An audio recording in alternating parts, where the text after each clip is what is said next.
Amin, Bapak Ibu. Nah, pagi hari ini terima kasih untuk kesempatan yang diberikan untuk saya dari Ibu Leni.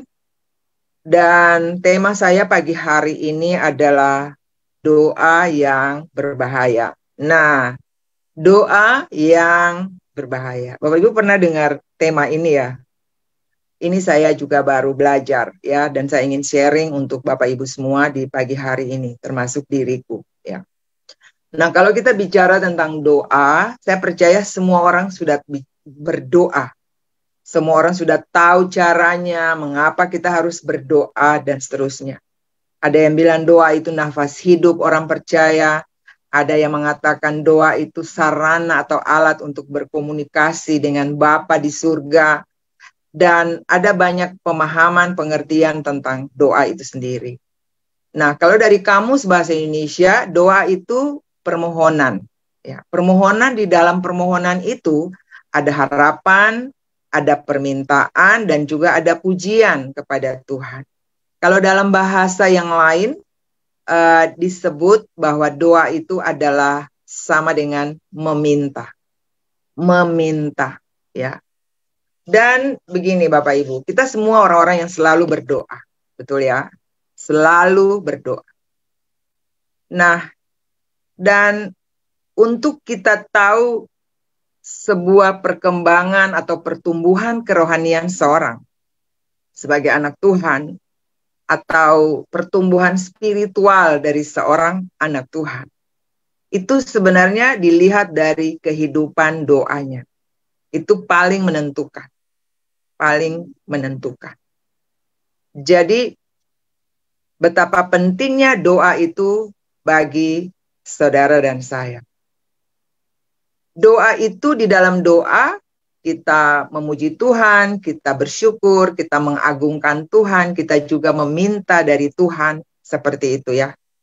Jadi pada waktu kita berdoa, saya akan kasih satu garis bawah lagi di kalimat ini, bahwa pada waktu kita berdoa, sebenarnya itu adalah satu pernyataan sikap kita, bahwa hanya Tuhanlah yang kita andalkan. Hanya Tuhanlah yang kita perlukan dalam hidup ini. Karena memang Dia sumber dari segala kehidupan. Katakan amin, Bapak Ibu. Jadi kalau kita berdoa, kita memuji Tuhan, kita minta, kita bersyukur. Tapi itu juga adalah salah satu sikap hidup kita, bahwa kita adalah orang yang mengandalkan Tuhan dan memprioritaskan Tuhan dalam seluruh perencanaan kita. Nah, saya dalam hidup ini kadang-kadang kalau ada masalah datang, pasti saya mikir siapa yang akan saya cari. Biasanya kalau sakit ya cari dokter, benar ya. Kalau sakit ya cari pendeta juga, cari adik, cari kakak, cari saudara, minta bantuan, minta pertolongan. Saya akan cari semua orang.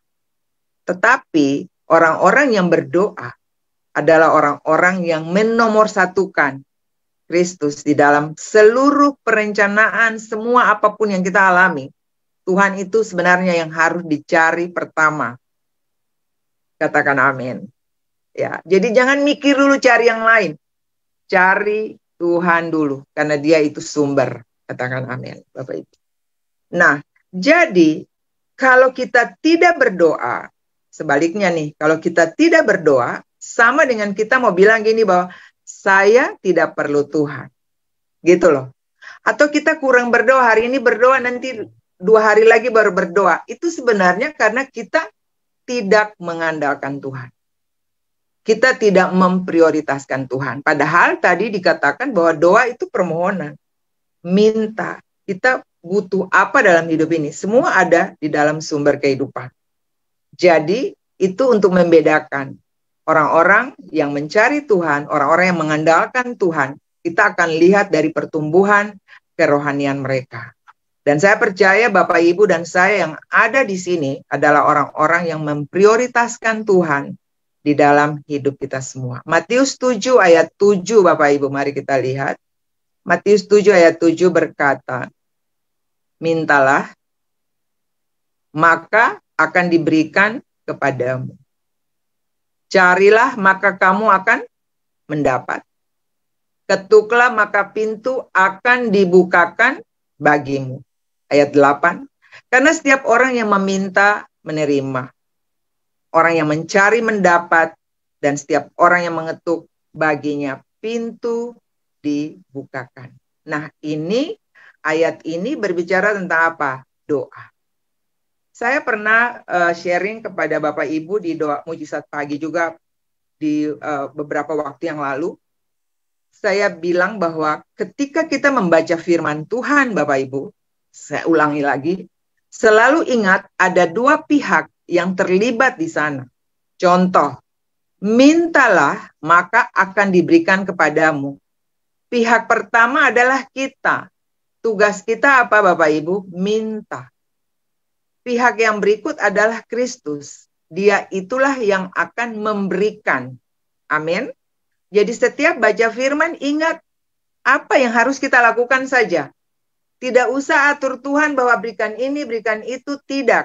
Karena itu urusan Tuhan. Tugas kita hanya melakukan dari ayat ini apa yang menjadi bagian kita. Oke. Ketuklah, carilah, itu bagian kita. Nanti Tuhan yang kasih, Tuhan yang buka pintu, itu urusannya Tuhan. Amin. Karena setiap orang yang minta pasti menerima, semua orang yang mencari pasti mendapat, yang mengetuk pintu pasti itu akan dibukakan baginya. Keren banget ya Bapak Ibu. Jadi setiap kali kita membaca firman, jangan lupa dua pihak yang terlibat. Lakukan bagian kita. Firman Tuhan bilang, berilah maka kamu akan diberi. Tugas beri adalah tugas kita, kewajiban kita. Nanti Tuhan mau beri dengan cara seperti apa, itu urusannya Tuhan. Kita nggak perlu atur Tuhan bagaimana caranya. Karena saya melihat bagaimana Tuhan menolong saya juga ketika saya mempraktekkan, melakukan bagian saya ketika saya membaca ayat firman. Dan benar banget, Tuhan itu melakukan jauh lebih dari apa yang aku pikirkan. Jauh lebih. Bapak Ibu akan terkaget-kaget ketika Tuhan melakukan sesuatu dari apa yang Bapak Ibu lakukan bagian kita untuk minta dari Tuhan. Amin. Nah, tema saya pagi hari ini berbicara tentang doa yang berbahaya. Seperti itu ya. Ini sebenarnya saya baca dari tulisan seorang pastor yang namanya Groeschel. Dia menulis tentang doa yang berbahaya. Dan saya sudah mempraktekkan ini dalam beberapa waktu terakhir ini, Bapak Ibu. Kalau bulan Agustus saya banyak berdoa itu tentang kekhawatiran. Saya banyak sekali berurusan yang masalah kekhawatiran. Tetapi 2 minggu terakhir ini Tuhan sedang mengajar untuk berdoa. Pakai seluruh perlengkapan senjata Tuhan. Berdoa dan berjaga-jagalah. Wow, keren banget. Jadi, Bapak Ibu, mundur dari frame. Oke. Jadi, tema saya adalah doa yang berbahaya. Artinya, ada doa yang tidak berbahaya. Nah, doa yang tidak berbahaya itu seperti apa? Doa yang tidak berbahaya itu doa yang biasa-biasa saja. Doa yang tidak bergairah. Doa yang bilang iman tapi tidak beriman. Bilang percaya tapi tidak percaya. Makanya seringkali kita tidak mendapat apa-apa. Ya, kita doa yang tidak berbahaya itu doa yang tidak panas dan juga tidak dingin, Bapak Ibu. Doa yang kadang-kadang membosankan. Karena setiap hari kan berdoa nih, membosankan, ya. Doa yang kita lakukan hanya sebagai satu rutinitas agamawi.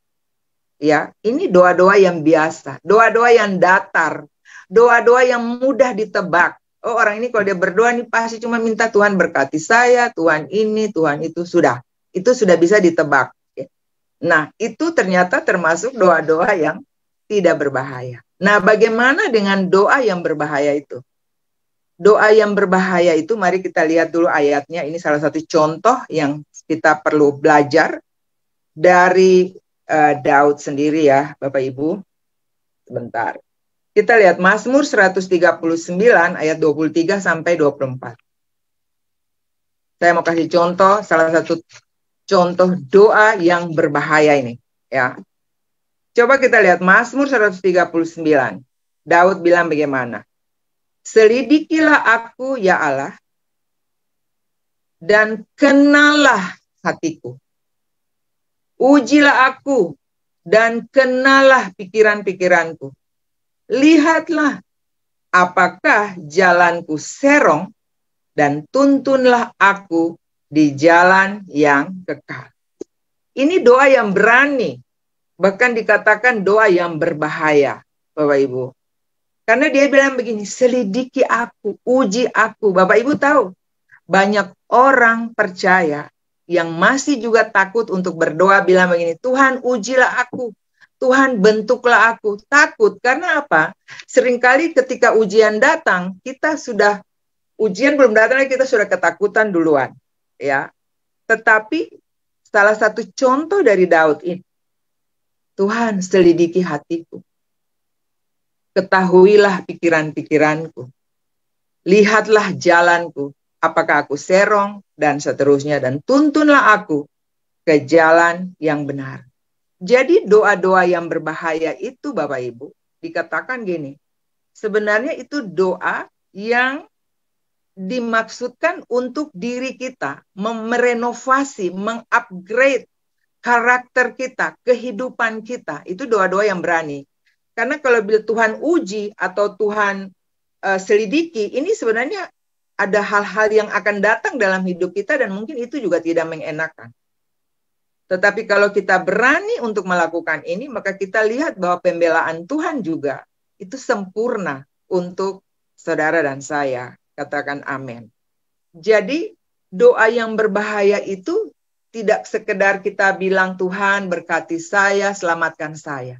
Tapi Tuhan perbaiki hidup saya, perbaiki jalan saya, perbaiki cara berpikir saya, cara pandang saya. Jadi lebih kepada karakter, lebih kepada kepribadian kita sebagai anak-anak Tuhan. Betul? Karena nanti kita lihat di belakang bahwa ternyata memang kita harus, Tuhan Yesus itu menjadi teladan dan kita harus hidup seperti Dia. Dan itu dimulai dari mana? Dari kehidupan diri kita sendiri. Nah, doa-doa yang berbahaya itu doa yang panas api mendidih atau dingin membeku.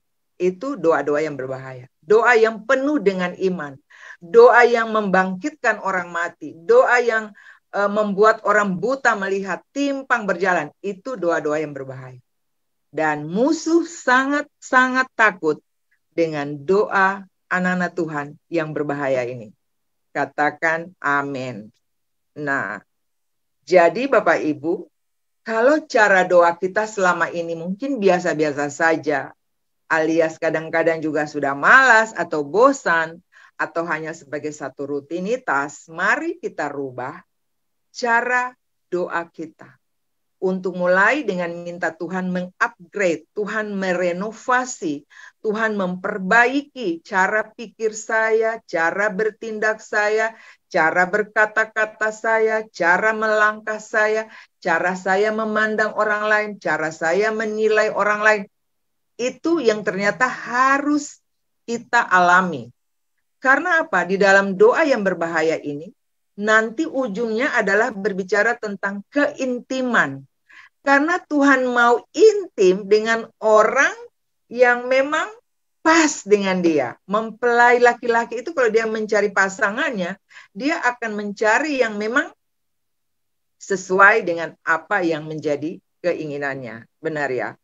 Tuhan juga mau intim dengan saudara dan saya. Jadi kalau kita punya kehidupan, karakter, kehidupan, cara hidup yang masih kacau balau, sebenarnya keintiman ini juga sulit terjadi, Bapak Ibu. Sulit.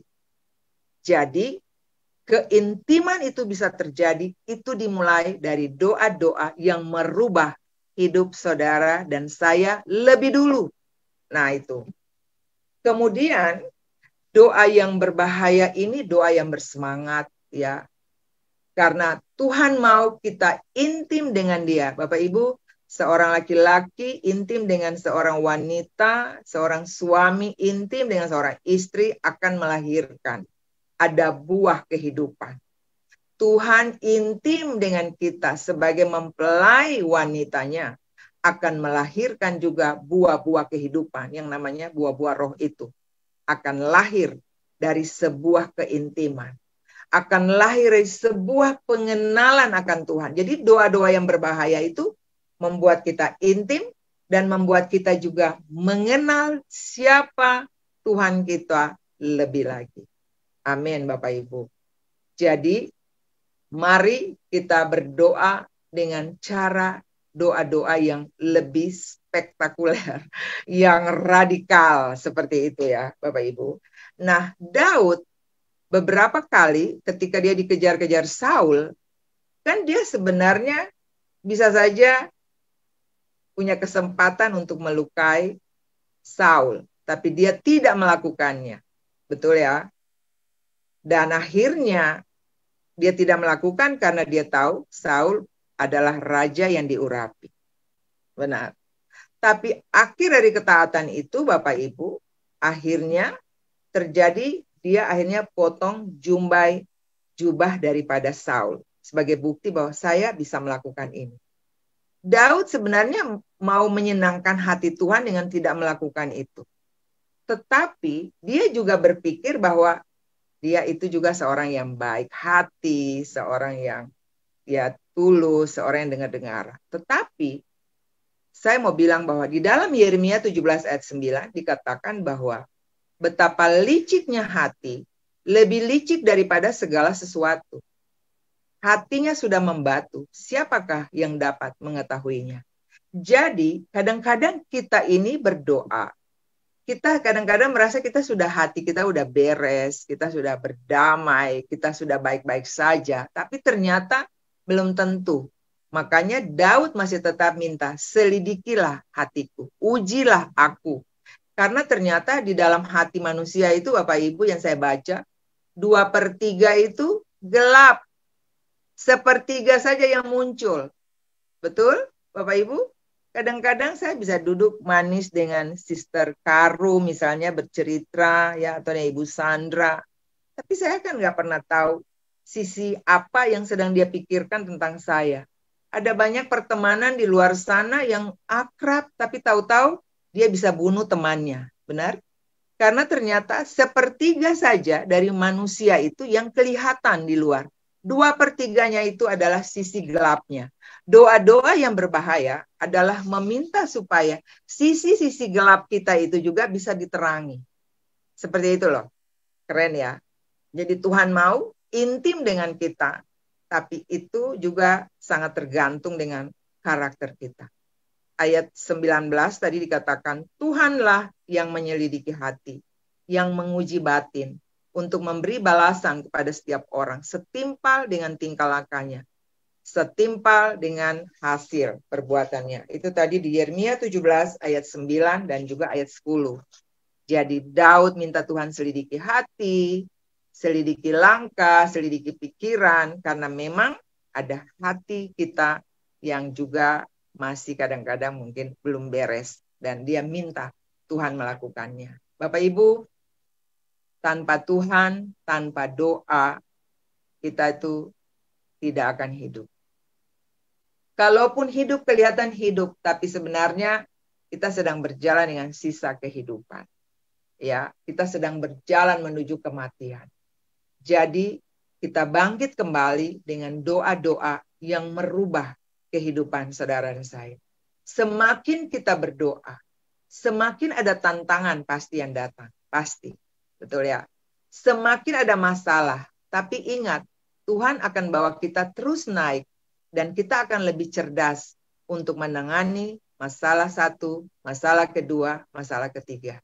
Karena itu namanya hidup. Keren ya? Jadi dulu saya berpikir, aduh Tuhan, masalah kok udah habis-habis ya. Tapi ternyata sekarang kita bisa bicara, Tuhan dangke ya, ternyata masalah ini akan membuat saya lebih baik lagi. Betul? Dan doa-doa yang berbahaya ada salah satu juga nih yang saya mau bilang Bapak Ibu. Adalah doa yang bisa bersyukur dalam setiap badai. Doa yang berbahaya adalah ketika kita bisa bersyukur. Dangke ya Tuhan Yesus untuk masalahku.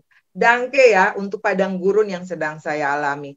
Dangke ya untuk kesakitan yang saya rasakan. Karena saya percaya di balik semua ini, Tuhan sedang membuat saya lebih indah. Wow, itu Tuhan kita. Jadi Bapak Ibu, siapkah untuk berdoa, doa-doa yang berbahaya? Siap, Bapak Ibu? Apakah siap? Bisa tulis di komentarnya. Saya siap. Saya siap untuk diuji. Apakah saya siap untuk diselidiki? Darah Yesus tutup bungkus kita semua. Amin. Supaya kita tetap maju di dalam Tuhan. Nah, salah satu contoh juga yang saya pengen sharing pagi hari ini tentang Tuhan Yesus sendiri. Bapak Ibu, ketika dia ada di Taman Getsemani, sebelum dia ditangkap untuk disalibkan, Tuhan Yesus bilang kepada Bapaknya begini, Bapakku, ini ada di Lukas 22 ayat 42. Bapakku, jikalau engkau mau, ambillah cawan ini daripadaku. Tapi bukanlah kehendakku, melainkan kehendak-Mu-lah yang terjadi. Teladan apa yang Tuhan berikan dari doa seperti ini? Ya. Apa teladannya? Bahwa dia tetap akan menanggung penderitaan ini. Sebenarnya dia merasa tidak sanggup untuk melakukan ini sampai dia bilang, Bapa, adakah jalan lain? Tapi ternyata dia harus melaluinya. Untuk apa? Untuk saudara dan saya diselamatkan. Amin, Bapak Ibu. Ia memanggil saudara dan saya untuk tidak hanya percaya kepadanya, tapi memikul salib kita setiap hari. Tuhan memanggil saudara dan saya untuk mengikuti dia. Ia mau supaya kita tetap beriman kepadanya. Bapak Ibu, hari-hari ini Tuhan ingatkan saya untuk minta iman. Karena ada banyak orang di dunia ini yang akan meninggalkan iman mereka hanya karena masalah kekhawatiran hidup. Hanya karena masalah ketakutan hidup. Banyak orang meninggalkan imannya. Makanya ada firman Tuhan bilang, apakah kalau aku datang ke bumi, aku menemukan iman lagi? Itu artinya bahwa memang benar, iman akan banyak yang hilang. Akan banyak orang yang terhilang. Akan banyak orang yang meninggalkan iman mereka. Meninggalkan Yesus hanya karena kebutuhan-kebutuhan hidup. Wow, saya berdoa supaya kita tetap di sini orang-orang yang tetap beriman. Dalam segala keadaan, tetap andalkan Tuhan dalam hidup kita. Amin, Bapak Ibu.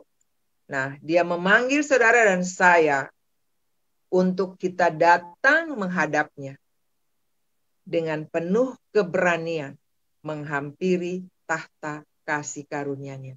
Apapun masalah Bapak Ibu dan saya hari-hari ini, masuklah dengan penuh keberanian, dengan doa-doa yang berbahaya. Dan saya percaya mujizat Tuhan, pertolongan Tuhan, pembelaan Tuhan akan terjadi, akan dialami oleh Bapak Ibu dan saya. Nah, ini bagian yang terakhir. Mengapa doa Anda dan saya perlu berbahaya? Mengapa? Mengapa doa Anda dan saya perlu berbahaya? Tadi saya sudah katakan bahwa doa berbahaya itu doa yang bisa bersyukur di tengah badai. Doa yang berbahaya itu adalah doa yang minta supaya Tuhan mengupgrade, merenovasi seluruh kehidupanku, keluargaku. Supaya apa? Karena gini, yang pertama, mengapa doa Anda dan saya perlu berbahaya? Yang pertama nih, catat Bapak Ibu, supaya kita kudus. Itu, supaya kita kudus. 1 Petrus 1 ayat 16. Kuduslah kamu, sebab aku kudus. Ayat 17. Dan jika kamu menyebutnya Bapa, yaitu Dia yang tanpa memandang muka, menghakimi semua orang menurut perbuatannya, maka hendaklah kamu hidup dalam ketakutan selama kamu menumpang di dunia ini. Bapak Ibu, kita diminta untuk hidup kudus karena Tuhan kita kudus. Doa-doa yang berbahaya itu musuh takut, musuh gemetar. Doa-doa yang berbahaya itu meruntuhkan kuasa musuh. Tembok-tembok yang dibangun tentang pengenalan akan Tuhan dirobohkan. Itu melalui doa-doa yang berbahaya. Doa-doa yang radikal. Doa-doa yang panas seperti api atau dingin membeku seperti es. Itu yang sedang Tuhan cari hari-hari ini. Bukan doa-doa yang biasa-biasa saja. Bukan doa yang cuma minta Tuhan, saya minta makan, saya minta pakai, saya minta selamat. No. Tapi minta bagaimana hidup saya bisa menjadi sesuatu yang bisa menolong orang lain. Amin Bapak Ibu. Nah, yang kedua, mengapa doa Anda dan saya perlu berbahaya? Karena yang kedua, hidup Tuhan mau kita hidup seperti Kristus. Kristus mau kita hidup seperti Dia. 1 Yohanes 2 ayat 6. Barang siapa mengatakan bahwa ia ada di dalam Dia, ia wajib hidup seperti Kristus telah hidup. Kalau Tuhan suruh kita lakukan ini, maka Dia juga akan menyediakan upah bagi saudara dan saya. Amin. Dan kalau kita melakukannya, maka Efesus 3 ayat 20 bilang apa? Bagi Dialah yang dapat melakukan jauh lebih banyak daripada yang kita doakan atau pikirkan. Seperti yang ternyata dari kuasa yang bekerja di dalam kita. Dan yang terakhir, yang ketiga, Bapak Ibu. Kenapa kita perlu doa-doa yang berbahaya? Doa-doa yang radikal. Doa-doa yang bisa bersyukur, terima kasih walaupun ada padang gurun, ada masalah yang terjadi. Tetap bersyukur. Itu berbahaya bagi musuh. Itu sangat ditakuti. Jadi mari lakukan karena memang yang percaya, yang pertama supaya kita kudus, yang kedua kita harus hidup seperti Kristus hidup. Dan yang ketiga Bapak Ibu, kita masih ada di dalam dunia yang penuh dengan peperangan rohani. Ada banyak anak-anak Tuhan juga yang saat ini stres, galau, benar gak sih? Ada banyak anak-anak Tuhan juga yang sudah tidak sanggup lagi untuk pergi beribadah, tinggalkan Tuhannya, banyak. Karena masalah-masalah kehidupan. Peperangan rohani masih tetap terjadi Bapak Ibu. Lukas 4 ayat 13. Iblis sesudah dia mencobai Tuhan Yesus, dia mengakhiri pencobaan itu, ia mundur daripadanya. Dan mengapa? Dia menunggu waktu yang baik. Mungkin saat ini ada peperangan-peperangan rohani yang Bapak Ibu dan saya alami. Dan kita memenangkan peperangan itu. Tapi tidak berarti kita berhenti di situ. Karena dia juga akan tunggu waktu yang baik. Dia akan balik untuk mencari Bapak, Ibu, dan saya. Tapi kalau kita tetap berjaga-jaga di dalam doa-doa yang berbahaya, doa-doa yang tetap bersyukur dalam segala keadaan, maka musuh kita pasti akan lari daripada kita. Efesus 6 ayat 11. Bapak Ibu, tadi pagi, waktu saya doa pagi, saya dibilang begini, ambil seluruh perlengkapan senjata Tuhan. Dan saya mau bagi ini untuk Bapak Ibu. Kita tidak tahu kita sedang hidup di hari-hari seperti apa hari ini. Kita tidak tahu juga besok akan ada apa. Pakai seluruh perlengkapan senjata Tuhan. Efesus 6 ayat 11, ayat 14, 17. Amin. Ayat 14 sampai 17 bilang apa? Jadi berdirilah tegap, berikat pinggangkan kebenaran, baju sirahnya tuh keadilan. Kasutnya kerelaan untuk memberitakan Injil. Ayat 16, dalam segala keadaan, pergunakanlah perisai iman. Sebab dengan perisai iman, kamu akan dapat memadamkan semua panah api dari si jahat. Dan terimalah ketopong keselamatan dan pedang roh, yaitu firman Allah. Amin, Bapak Ibu. Bapak Ibu diberkati pagi hari ini. Dan Bapak Ibu siap untuk melakukan doa-doa yang tidak biasa, yang doa malas, doa mengantuk, doa hari ini, nanti 2 hari lagi berdoa, atau doa cuma 1 hari 5 menit, lalu sudah tidak. Mari kita ambil waktu dan kita mulai dengan doa-doa yang minta Tuhan merubah hidup kita. Karena apa? Dia mau intim dengan orang yang sejenis. Amin, Bapak Ibu. Dia mau intim dengan Bapak Ibu dan saya. Dia mau kita mengenal dia lebih lagi. Katakan amin. Tuhan Yesus memberkati Bapak Ibu dan saya hari ini. Saya percaya kita akan tetap berdoa dan berjaga-jaga. Amin. Ibu Leni ada di sini ya.